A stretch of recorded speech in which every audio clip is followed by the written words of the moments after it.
obviously co-founder of Winnie, Yes. which is a marketplace that connects parents and families with daycare providers. And I think actually you've expanded a little bit beyond just like daycares and preschools, right? I mean, you now serve a whole bunch of different parts of the education system, right?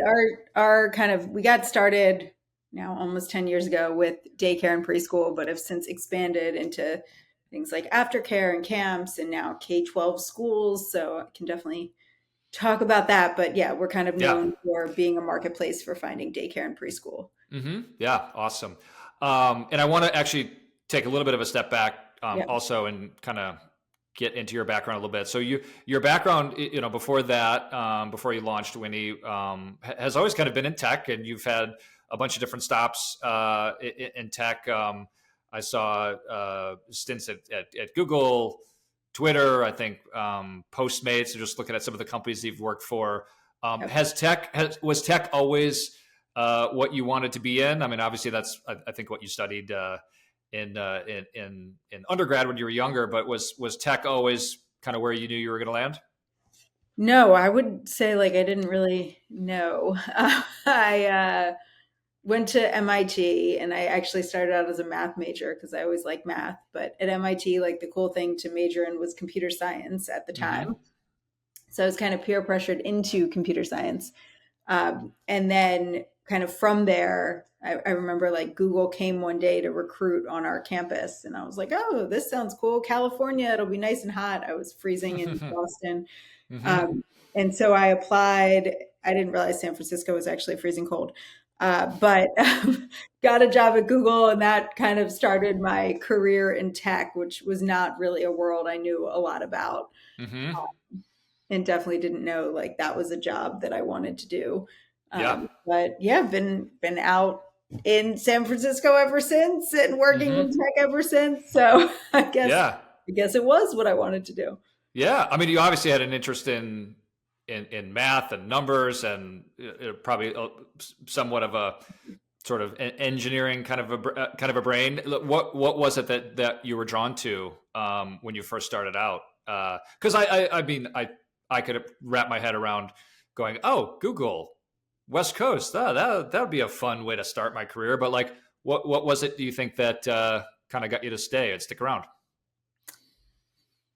I mean, I think a lot of it is I've just always really liked to be surrounded by smart people and like hard working smart people. And that's kind of what drew me to MIT. Like I remember when I was looking at colleges, a older friend of my mom's who was an MIT alum was like, don't go to MIT. It's really hard. And you're not, it's not going to be like you're used to in high school where you're the best, like you're going to be the worst and it's going to be really hard for you.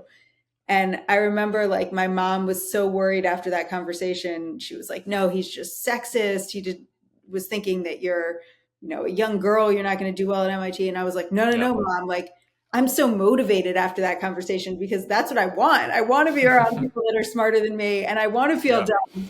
And I think that's just always been my mode is like, where can I be surrounded by people who are better than me that push me to succeed and be my best? Yeah. And I loved MIT for that reason. And that was kind of what drew me to Silicon Valley and, working at Google and all these companies I've worked for. Yeah. Yeah.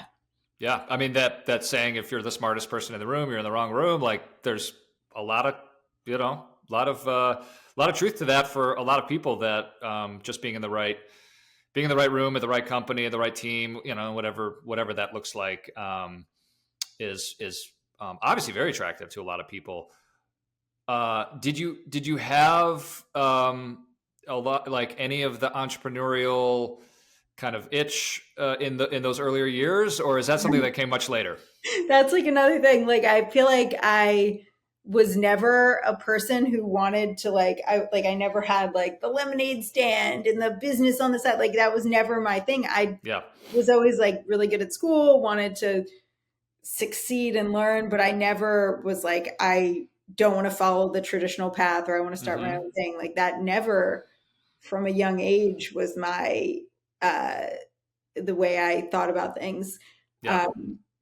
and it really came like starting Winnie just came out of a problem that I had, which was like Yeah. I became a working mom and I found it really challenging to figure out how to, balance my work career where I'd always been this like really driven, successful person, with now suddenly like I had this responsibility, this life that I had to take care of that was not Yeah. me. And I was like, how do people do this? And that kind of led into like the whole discovery process for starting Winnie. But it Hmm. really like never was my desire to be a founder, Yeah. to even like I maybe could have seen myself as a CEO, but I would have thought I would have gotten there by like working my way up the ladder Hmm. at a company and like taking over the CEO role, not by starting my own thing. Yeah.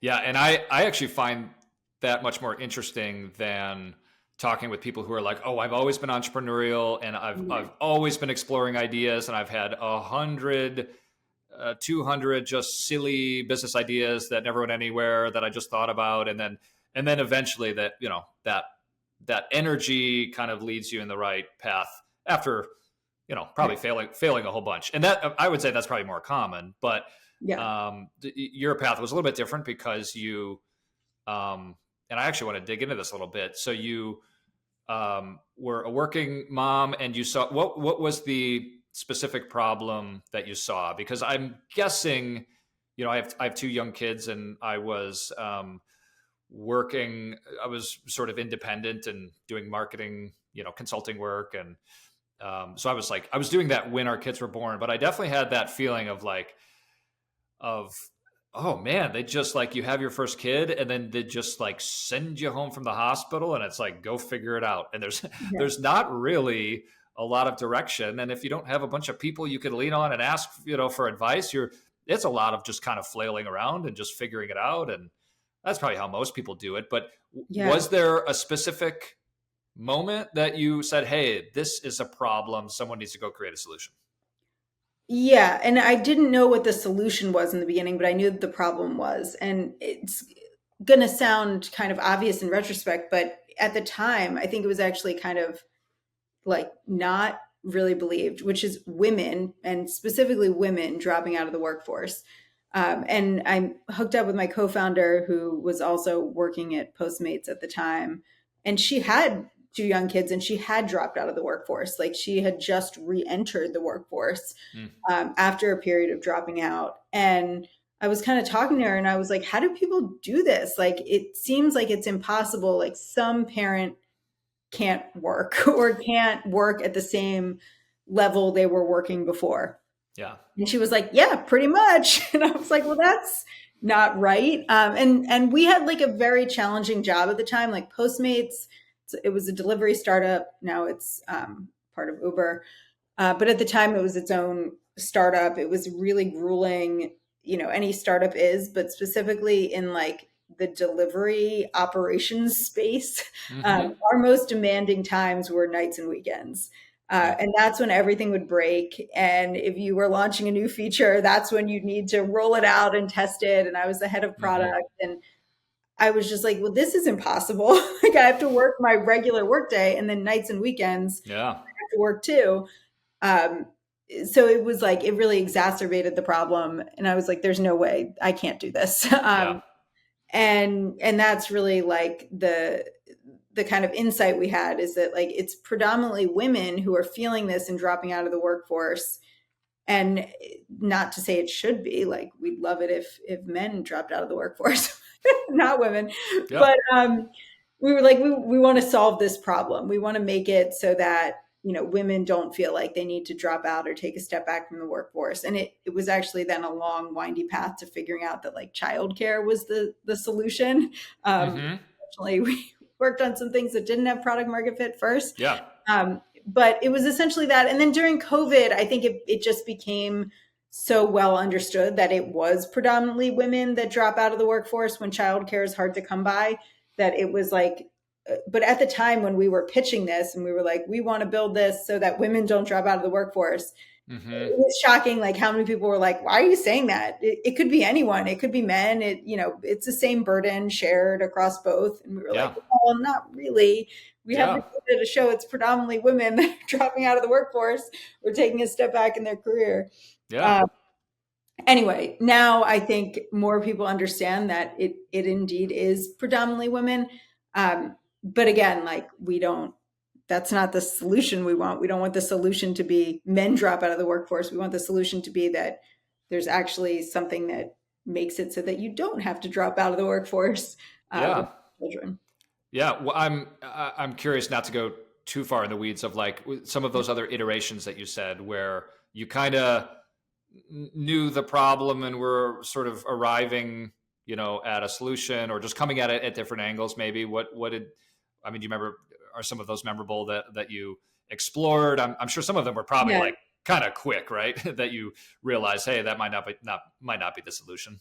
It was unfortunately not quick. Oh, okay. So So, even, I mean, so if you look in the internet archives, you'll see that like the early version of Winnie we launched is like almost nothing like what Winnie is today, and it was under the same name. And so we'll still get like sales emails that are like, I see Winnie is a app for finding things to do with your kids, which is essentially what it was. It was like okay. finding places to go and things to do with your kids.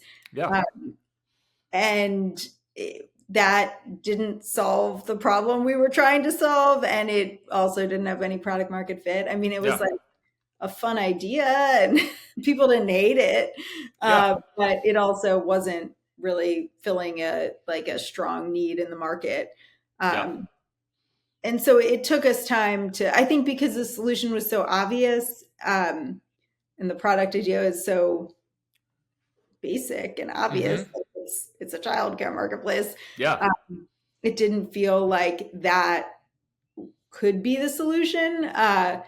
But as we spent all this time working on the wrong thing, kind of digging into the problem, we found that it was actually really, really hard to find high quality, licensed, affordable, accessible daycare and preschool, like specifically group license care. So not a nanny or babysitter, Yeah. which there are marketplaces out there that help you find those. But the majority of the market does not use a nanny or babysitter. They use Mm-hmm. group licensed care. And so once we kind of hit on that insight and we were like, wait a minute, there's all these marketplaces, care.com, Urban Sitter, solving like the nanny babysitter problem. Yeah. And there's like none connecting you with a daycare preschool to enroll in. And then there's all these parents that are looking for that. Mm-hmm. Why don't we just fill that gap? And Yeah. that's when kind of things started going up and to the right. Yeah. So when you saw that there was the kind of the opportunity, the white space, what was what was kind of like the first thing that you guys did? We initially saw that parents were using our like initial app, which was Mm-hmm. this app for finding things to do with your kids, to Yeah. look for childcare. And we were Oh, like, oh, maybe there's something to this. But it still yeah. took us a while to like fully pivot away from the initial idea. I think because, as a founder, you just get, there's the whole sunk Mm-hmm. cost fallacy, and there's this is your baby, this is also what you raised money on, and uh, Yeah. there was just such a reluctance to like totally give up on the initial idea, so we kind of Mm-hmm. built the childcare thing as like a feature, Yeah. and it took like 1 or 2 years even to like fully not do and remove all the other stuff and be like, okay, actually Winnie is a childcare marketplace. It's not Yeah. any of these other things. Yeah. And that was, wasted time. I wish I could get that time back and that money back. Yeah. But that's part of the journey. Yeah. So when you initially launched that, like you said, as a feature, at that time, how long had you been, you know, public? How long had people been using the service? How many users did you have? What did like the Yeah. the user base or the marketing look like at that time? Like, how did you even get to that point where you had something where you could release a new feature? Yeah, so we got pretty lucky in that, like, when we first were building Winnie and launching Winnie, we somehow got connected to the folks at Apple that like worked on the App Store. I actually, so it was really lucky, but in retrospect, I think it was a curse. Um, but it was lucky because they promoted our app right away when it launched. Hmm. So we launched an app like less than 6 months after forming the company and raising money. We had an Yeah. app in the App Store live Oh, for wow. everyone to download. Um, and Apple featured it. They loved the idea of like an app to find things to do with your kids. Like, Hmm. I still see them featuring like dumb apps like that. Are like not useful, but like they just, I don't know, it just fit with like what they want to market. They have these like ideas around what they want to Yeah. promote in the App Store, and it fit with that. Yeah. Plus, we built it app. There was no website; it was only an app, which they love to feature stuff that's only available on Hmm. Apple, Yeah. in the Apple App Store, not anywhere else. Yeah. And we built it So on. without realizing it, you had kind of built something that was just perfect for them to Yeah. say, "Hey, everybody, check this out." And we had these really cute illustrations, so it just fit their whole like promotional whatever. So they Yeah. promoted like the shit out of us. We got tons of users; they all churned, but it was like um, easy to think that things were working. Hmm. Uh, and easy to think that we had like hit on some kind of growth mechanism.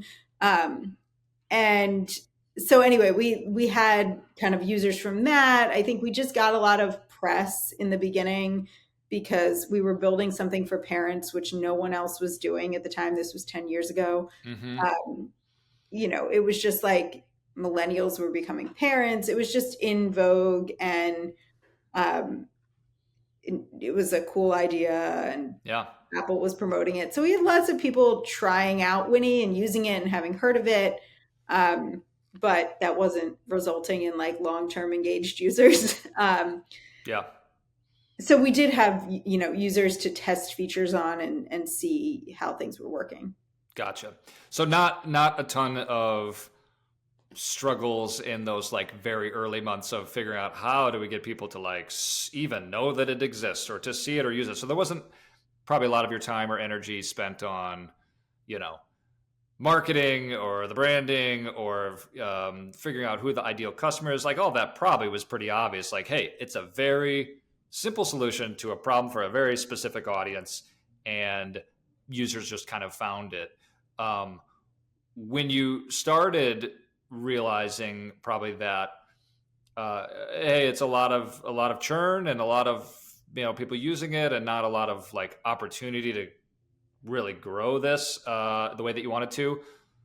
What did that like process look like? And maybe by this time you were already sort of played around with adding some features, and so maybe that gave you some ideas, I'm guessing. But what did Well, that period look like? it didn't really look like that because we were like fooling ourselves into believing things were working. And Hmm. the thing I always tell people about product market fit is like it's really easy to see in hindsight that you didn't have it, but Yeah. it's hard in the moment to realize that this is not product market fit, because Yeah. again, we were like, we'd get an article in TechCrunch and people would start using it again and we'd get featured again. And we actually got really cheap like app downloads. I think again because we had like a cool design, it was a cool idea and it was catchy.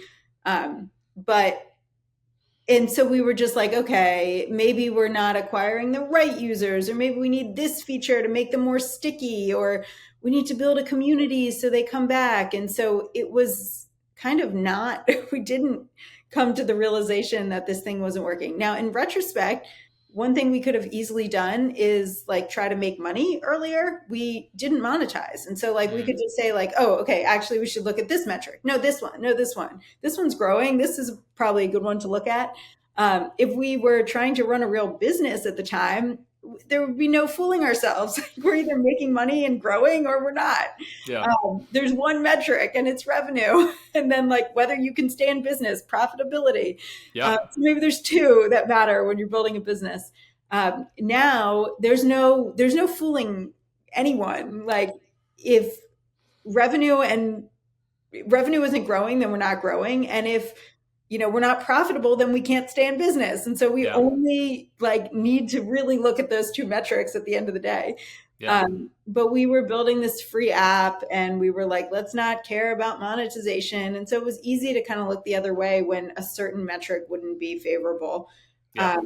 And so it took us way too long to figure out that childcare was the thing people needed, that it was the only thing we should be focused on. And that eventually it was the thing that would actually make money, whereas everything else didn't have any business model associated with it. Yeah.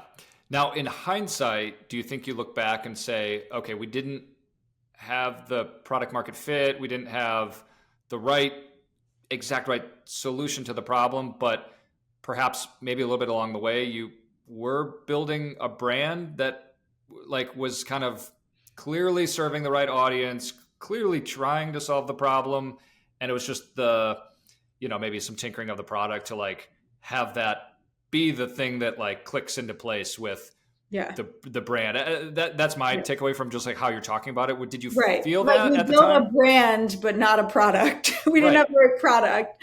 And we kind of did, like, we cared a lot about the brand, even from the early days. Like, that's why we picked the name Winnie, when a lot of products at the time were like mom this or baby that, because we didn't want it to be about just moms. We knew that part of the solution was like making parenting everyone's job. And we also were, thinking about like, we may need to grow into whatever the product solution is. So we don't want to tie ourselves to like any particular parenting phase necessarily. And so Winnie has been a good brand for us over the years of evolving what we actually are. And, we got the .com, Winnie.com, and it's easy to say and spell and all these things. And then like the focus on design and kind of the brand early on, like that was that I can take no credit for it because that's all my co-founder. She's the designer and the brand person, but she did care a lot about that. And I feel like that, helped us get our like initial traction and figure out the audience. And then eventually we stumbled on the right product for that audience. We built the brand first. Yeah. Now, when you started to kind of stumble like into that right product and starting to figure out how to actually bring that to this audience that you were already kind of serving in some ways, like did that, what did that look like in terms of shifting? I think you said it was over the course of, I think you said like a year or maybe more of like having it be like a feature to now, this is more of like our identity of like who we are and what we do. How much of that was like really intentional, saying like the positioning of the brand and the marketing, versus like, okay, this was maybe just a slow gradual thing of like, all right, this is kind of what we do now because this is what people want and this is what makes sense for growth. Like how did you guys navigate additionally, all that? Like eventually we did have like a come to Jesus moment where we were like, we need to just do the childcare thing. Like all this other stuff is dumb and a waste of time. It took way too long to get there, but it did happen. And then, we did rip off the Band-Aid and deprecate all the other stuff and change our tagline and talk to our investors and, made it very clear that this is the new thing. We didn't really have to do a lot of communicating with users. Like maybe we put out a blog post, but like no one was really using the other stuff. So it didn't matter. So publicly, it probably wasn't like there wasn't a clear date for the pivot, but internally we were like, okay, we have made the decision now that we are a childcare marketplace and not anything else. Yeah. Now, if this was all happening today, I'm guessing things would probably look a lot differently just because of how, just content marketing, for example, works when you're building an audience or building a brand or trying to get people to be aware of a product. Like there's so much content marketing that is done to get, eyeballs on something or just to, build up awareness. Now, if this was years ago, I could see how it probably looked a little bit different. When when you guys were specifically saying, okay, we're going all in on this new product, this new solution to the problem, and it started to take shape as a marketplace, did you run into the problem that, like, I feel like I'm guessing most marketplaces run into, of like, okay, it's like the chicken or the egg. Do we grow one side of the marketplace or the other? Or is it the slow, gradual stepping stone where you grow one, then the other, and then it kind of goes back and forth until it sort of hits a, critical mass. And then, okay, now we're taking off. Like, how'd you guys navigate that? Yeah, I mean, marketplaces are a constant challenge between supply and demand. Yeah. I think in the beginning, uh, we kind of had this nice property where were a directory of every licensed daycare and preschool across the United States. And so we kind of had the supply. We didn't necessarily have them on the other side of the marketplace, but it looked like you could access all the supply, and it was a useful tool for parents. Like, even though the suppliers didn't necessarily all claim their page, it was enough. It was novel enough that it was still really useful for parents. And so we didn't need every childcare provider to actually use Winnie for it to work. Yeah. Over time, like, that's no longer true. Like, you can't just be a directory of information to be useful. And we've had a million copycats since we've gotten popular. And so now it is incredibly important that the suppliers are deeply integrated. Like, you need to be able to contact them, schedule a tour for that daycare, preschool, for it to be really useful for families. Yeah. We need to have like data that can't be found anywhere else, like their prices, things like that. So now I think it is more a challenge to like make sure that supply and demand are in a nice equilibrium. But in the early days, we actually had that benefit that we could kind of get started, get a ton of traction, focus on growing demand, growing the users. And then suppliers kind of came to us because we have all the parents using Winnie. And it's still the case. Like, we have so many families using Winnie that suppliers are kind of forced to integrate, which is a good place to be as a marketplace. Yeah.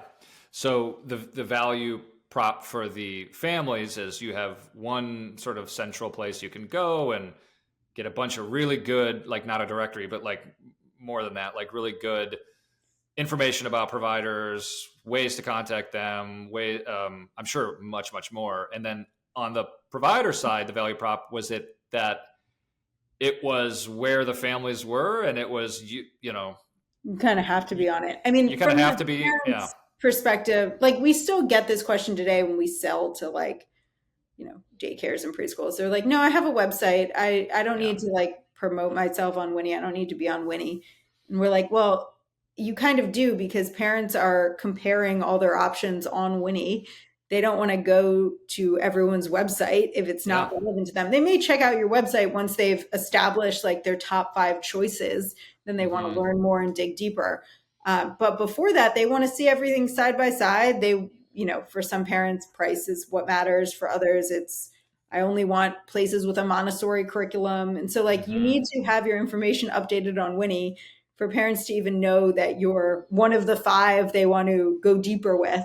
And then they do want to like schedule all their tours in one place. They don't want to like call you and then like fill out a form on some other website and then like have to stop by in person a third daycare. Like, no one has time for that anymore.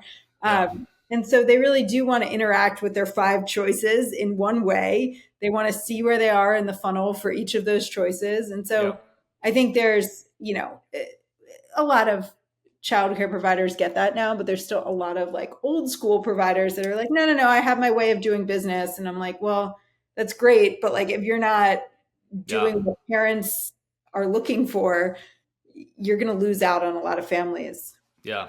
Yeah. And that was going to be the next thing I asked you about, having two pretty young kids, 5 and 3 now. So we have one that's kind of just getting out of daycare, starting kindergarten, but so that's huge for us. But, when we had moved to our home that we live in now, it was, I'm sure the story you've heard a million times. Like, we were in a new living in a new town. We were exploring all the options. So many of the daycares are just like, I don't even know how many years behind the times when it comes to just like technology. And yeah, they have a website, but it's like the website, it's just like has the number to call. So how often, I mean, how often do you run into that? Is it, I'm sure you're not like literally going out and hunting down those daycares to like, get their, we used to, get their shit in the together, early days but we did. We actually would like, I mean, especially home daycares, like their information is, they probably don't even have a website in many cases. Yeah. Winnie is their website. And so like we literally had to call them. We had a team of people that called home daycares and got information to put on their Winnie page. Okay. And thankfully now we've been able to automate most of that work. Yep. So we do still call in some cases to get certain information for certain places, but for the most part, it's all automated through, email, text, our automated data collection systems. Mm-hmm. But yeah, like in the early days, it was very manual. And it's actually like kind of like, that's another thing I think about a lot, like all the money we wasted on data collection early on. I mean, we had to at the time, but I wish I had that money back. Yeah. And I'm guessing I always find the silver lining to going through something like that, especially as like a marketing person. I think talking to customers, if you have a company that's like, B2C and B2B, you've got the two audiences, like having those conversations, having the like very manual process of like literally calling them or visiting them in person. It always seems like there's like really amazing like insights that come out of that. Did you guys have any aha moments of, oh, we heard something on a call, or hey, we heard this on the last 3 calls, like maybe there's something there that we could be doing? Yes. I mean, I still like yesterday I flew across the country for less than 24 hours to meet a customer. A prospective customer. And I'm always just like, is this really worth it? Do I need to do it? Like, I'm such a nerd that likes to just like be in front of my computer screen that I have to force myself because like every time I do something like that, I get like 500 more insights than I would have gotten if I had just sat behind my computer and tried to figure it out myself. And so, like I complain about like, well, we had to manually call childcare providers and talk to them, but like that is so valuable and establishing those relationships. I mean, we still have some providers today that are just hardcore like Winnie supporters, and they'll just like give us feedback that I'm just like, oh, like thank you, you just saved it. Like they'll look at our dashboard and be like, this reporting doesn't make sense or it doesn't take this into account, and we're like, oh yeah, that we needed that insight from someone on the other side using our product. And it's so helpful to have those conversations and actually talk to your users. And in our case, because we're a marketplace and we have 2 sides, like that means we have to talk to parents and we also have to talk to childcare providers. Yeah. And that's probably something that is extremely valuable. One, just on the product side to make sure, you're building something that is addressing, those specific insights, those like gold nuggets that come up in conversations. But me as like the marketing and kind of branding person, I always find that like hearing something straight from the customer, sometimes just the way that they articulate, something that they're going through or something that you help them with, it could be a million different things, that's something that helps just on the marketing side too. Maybe even nothing to do with the product, of like how you talk about the brand or the company or the product or the like. Did you have stuff like that come up? And around this time, did you like, who was kind of handling, marketing comms? Was it just, just probably you and maybe one other person, right? Doing everything at that time, I'm guessing, right? Yeah. I think it's like, sometimes you're like, wait, but our product does do that. Like, why are you saying you need this when we offer this? Yeah. And we then realized like we're not marketing the product correctly. Like we actually have the thing that they want. It's just Yeah. not marketed um, properly. A big thing we do today, like, so we are essentially in the business of helping childcare providers fill their open spaces. Mm-hmm. Um, and one thing we'll hear is like, well, I don't have any open spaces. I, have a wait list. So I don't need Winnie. I don't need to be on Winnie. I don't need to care, what my page even looks like on Winnie. I don't need to use your free product. Um, and the problem with that is like wait lists go stale pretty much immediately in the childcare business. Mm-hmm. You have a child looking for care. They may be on a wait list, but if they haven't found care for that child in a month, they've either dropped out of the workforce, the parent, or Mm-hmm. they found it somewhere else. Like it's very rare they're just like sitting around in limbo, waiting to go back to work. Maybe you get a month of that, but otherwise, Yeah. like that wait list is no longer good. So it doesn't really matter that you have a wait list. Mm-hmm.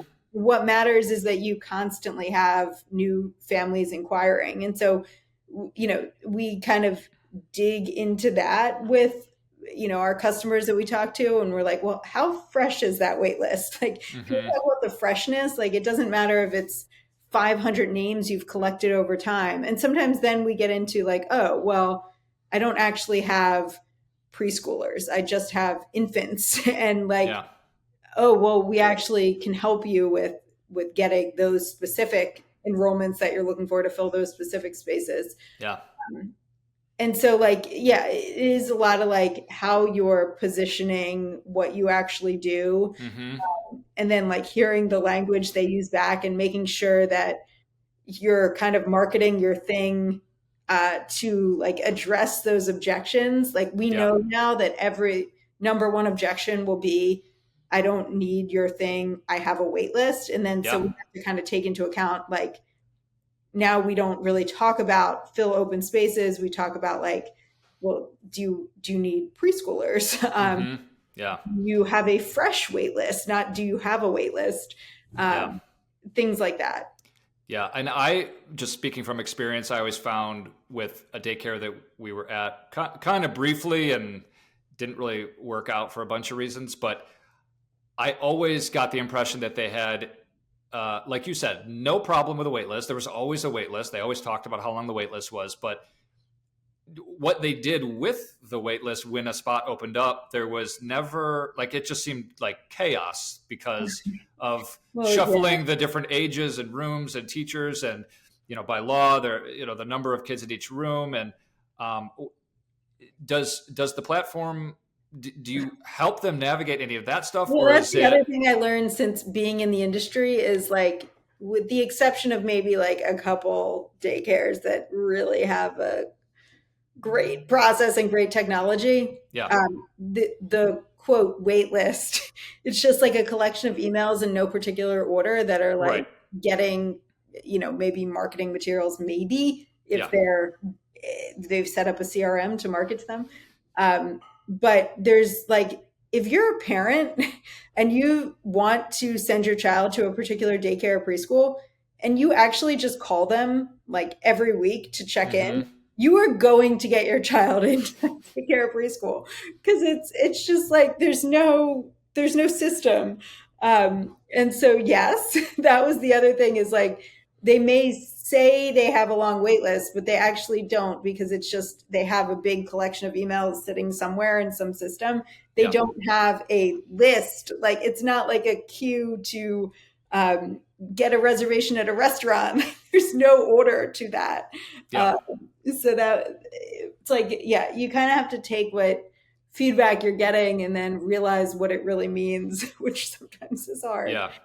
Yeah. And it's something I see across, almost every industry, that there are like the very basic marketing principle of like, okay, if your company solves a problem for somebody, how do you communicate that you can solve that problem? Well, it's never that simple because sometimes somebody might have a problem or they don't even think they have a problem, but they actually do. So it requires first some education around getting them to like reframe, some of the struggles that they might be having, for them to like realize the specific problem before you can kind of swoop in and say, oh, here's how we can solve it. Because if you come in talking to somebody about, hey, we'll solve all these different things for you, and if the wall is up and they're like, no, that's not exactly what we're struggling with, even if they might technically be, it's just it can be just complex and difficult and hard. So I can see that playing out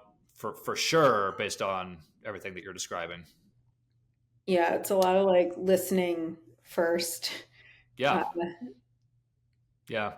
And so as you guys are navigating this and building up, both sides of the platform, of the marketplace, at what point did you start, like when were you sort of monetizing it? How were you monetizing it? How did you pick the right time to do that? The right kind of approach to do that? Did you have to make adjustments along the way? Because I feel like that's always a little bit of a tricky thing, right? Yeah, so we first built the marketplace and it was just everything was free. So parents used Winnie to find childcare, childcare providers used Winnie to get parent inquiries, and there's a lot of value being exchanged, but we were not capturing any of the value. And it was finally after we were getting, we had killed the old thing, we had just focused on this new thing, and it was getting a lot of traction and a lot of usage. And we were like, okay, what do we do now to like build a business?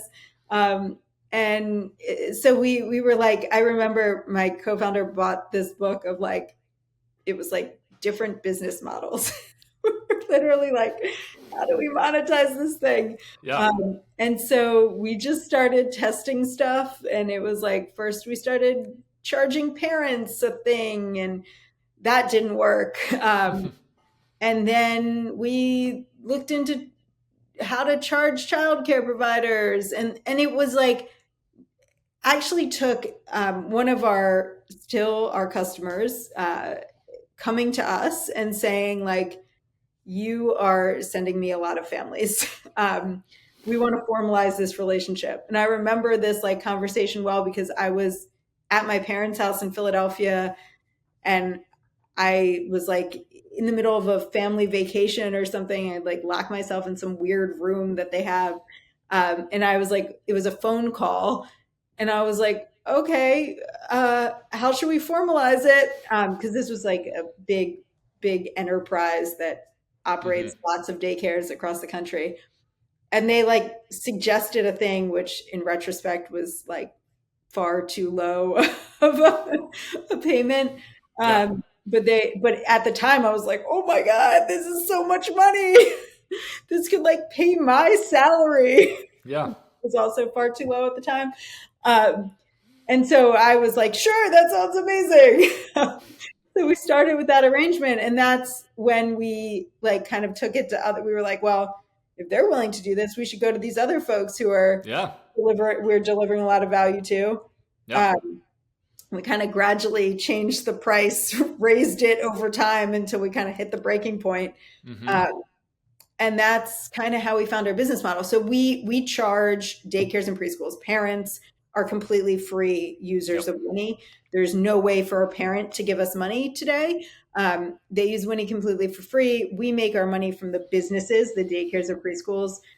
It's kind of this like hybrid subscription usage-based model to kind of take into account that like there's a difference between a tiny home daycare and a big enterprise chain of daycares. So the pricing reflects that. And it's very flexible, because that's the other thing we found is like childcare providers want a lot of flexibility. They don't always want to be paying money to promote their childcare business. And sometimes they want to pay a lot of money to do so. But yeah, we kind of stumbled into our business model and then evolved it to meet the needs of our actual customers, which I think is not what a lot of like investors like. They're like, no, we want this business model that's really sexy, that we know works, that's SaaS, subscription this. And we just found that like that we couldn't shoehorn Mm-hmm. a business model into our product. We had to do what, basically talk to our customers and see what they wanted. Yeah.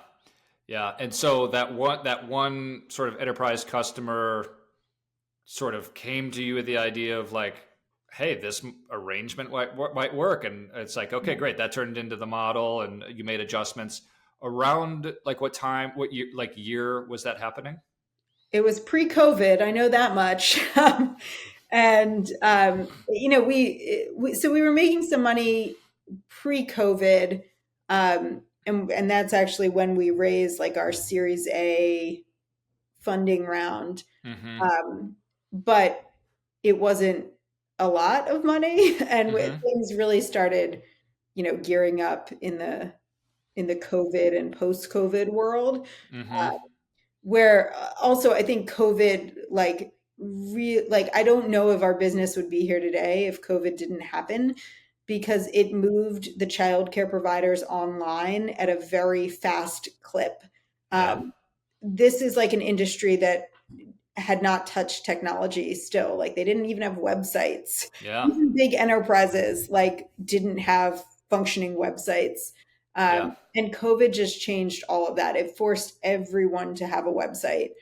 And so, and we were there, like for the businesses that didn't have the resources, like a small daycare, they could just Mm-hmm. use our Winnie page Yeah. that we made for them. And so it was like instrumental in getting everyone to adopt Winnie like very, very quickly. Mm-hmm. Um, and it kind of, that's the thing that hasn't gone back. Like the internet is here to stay. Yeah. Everyone needs an internet presence. Everyone needs to be found online. Mm-hmm. Even more so now because it's not even humans that are searching for you. It's like an AI agent. So um, everyone understands the value of being available on the internet. Yeah. Yeah. And so COVID, and that's interesting because I was going to ask about COVID, and I'm guessing the answer could have kind of gone either way because you could wrap your head around it like really helping or hurting just because, I don't know, certain industries it just changed industries, it seems like, or categories.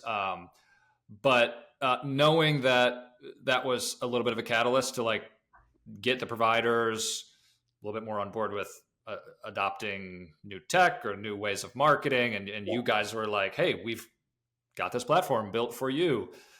I'm guessing it was pretty easy to explain the value to them. Now, whether or not they, jumped on it, probably a different thing. But at what point in time, and maybe there was not a single point in time, did you have to kind of make a decision of like, okay, we're kind of at the point now, and maybe it's when you raise a little bit of money to go say, all right, we need to go do some marketing to both sides of the marketplace and really find new parents that maybe aren't using us or aren't familiar with us, or maybe the focus was on different cities or metro areas Yeah. or daycare. Like what did that look like when you had to kind of go, okay, with a little bit more in like growth mode, like how do we go think about marketing? Yeah. I mean, we were just talking today, like we don't invest enough in marketing. um, and I think that's been limiting for our growth. Yeah. We need to invest more. We are just such a product and engineering driven team that Mm-hmm. we've relied so much on just like organic growth. We have grown a ton organically. Like childcare providers find us, they can completely self-serve, claim their page, sign up to be a paying customer. Um, Yeah. and we don't really uh, do much to like tell them we exist. Yeah. They kind of have to find us, which I think we could do a lot more. And now we do some marketing, but Yeah. and I think we've grown it like as revenue has grown and as usage has grown. But I think we could invest a lot more in marketing and will be going forward. I think it's more important now than ever to invest in marketing because it's kind of all you have anymore, Mm-hmm. like your Yeah. go-to-market motion. Um, and product and engineering has gotten cheaper in many ways. Like Mm-hmm. before we had to manually, this wasn't product per se, but it was cost to like manually go out and gather data. Like we don't have to Mm-hmm. do that anymore. And some of that is because we've invested in these systems and technology, but even that technology is getting easier to build and cheaper to build. Yeah. Uh, we used to have humans review every piece of content that childcare providers upload to the platform, every photo, Mm. every edit they Yeah. make to their page. Like we have to make sure they're not putting the title of their daycare as like something inappropriate daycare, Yeah. like whatever. Like we had to manually review that. And we still do have a manual process, but a lot of that initial review can be done by AI, Mm-hmm. including the photos. AI is really good at looking at photos. And so it's just cut down so much on human labor costs. Yeah. And now, we can put that spend towards go to market, Yeah. whether it's marketing or sales. Like I think, a product that can really grow a lot through marketing, Mm-hmm. rather than like being very sales driven. Yeah. And so I do want to invest a lot more in that.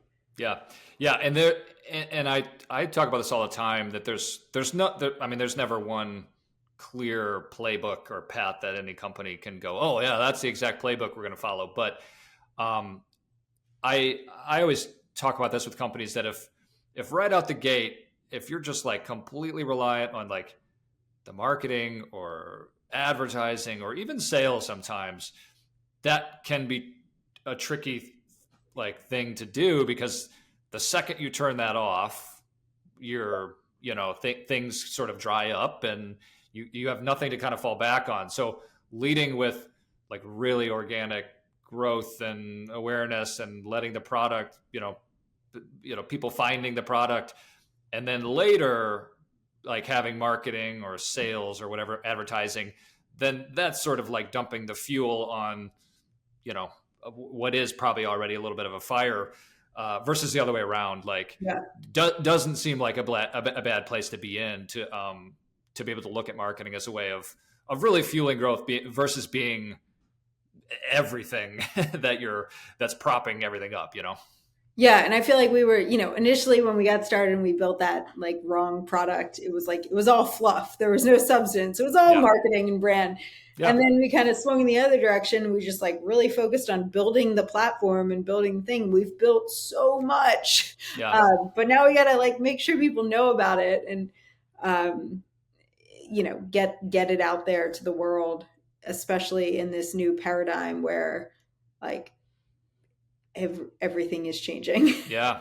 Yeah. It's almost hard to even address how fast stuff is changing, because we could talk about something right now, if it's AI or something similar, and by the time this gets released, there could be something different, or that could be outdated. So it's hard to keep up with, but also exciting just because of possibilities and opportunities of how to use that stuff.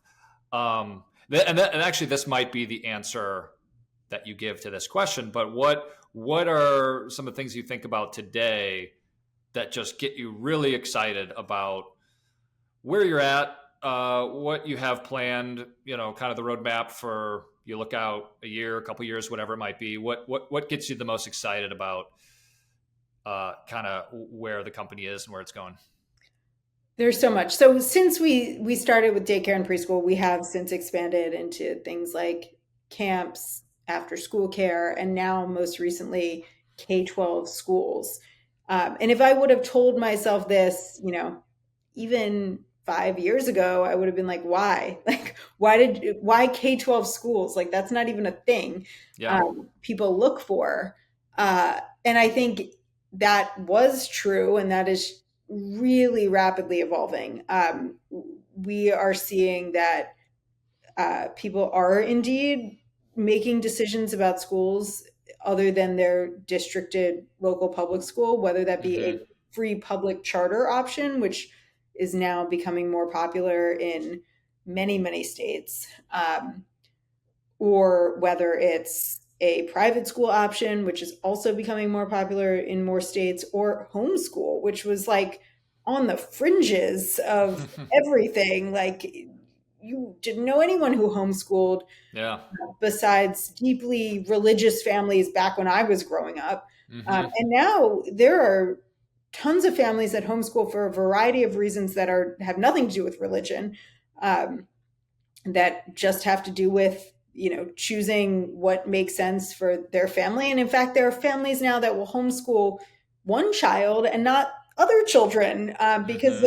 they're truly just choosing it because it's the best fit for that particular Yeah. child. So, not to go off on a tangent on homeschooling, but Yeah. schooling, K-12 schooling has drastically changed.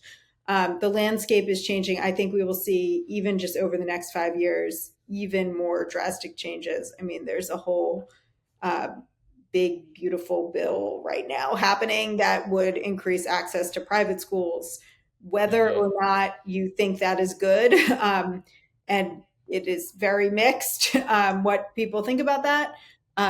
It does appear that it might be happening. So Yeah. we want to just be there and evolve with it. And that is um, not to take away from your local districted public school, which in many cases is the right fit. Mm-hmm. Many cases is the absolute right fit for your child. We want to display those options alongside what else could possibly exist. And I think, Yeah. that's a big thing we did with, like, we really credit ourselves with putting home daycares on the map, because people didn't know that option existed along with your, big chain daycare that you do know about. And so we want to do the same thing for public schools, which may not be as well marketed as a Yeah. charter school or a private school. Just help people understand what options are out there and why one might make more sense or not. Yeah. Yeah. And I also suspect this kind of works in your favor. Not to make this at all political, but there's so many people that think different aspects of the educational system is just broken, or needs some level of reform in different ways. And I mean, you could keep going up to like the more extreme views of like, are colleges even going to be like this remotely the same as when you or I were probably going to college? And so there's all these questions about, hey, things could change rather drastically. You never know. Do you feel like you guys are in a position, not to go too big and way into the future, but like, do you feel like you're kind of positioned to be like the resource for families to navigate that and, make the right decisions based on the criteria that's important to you?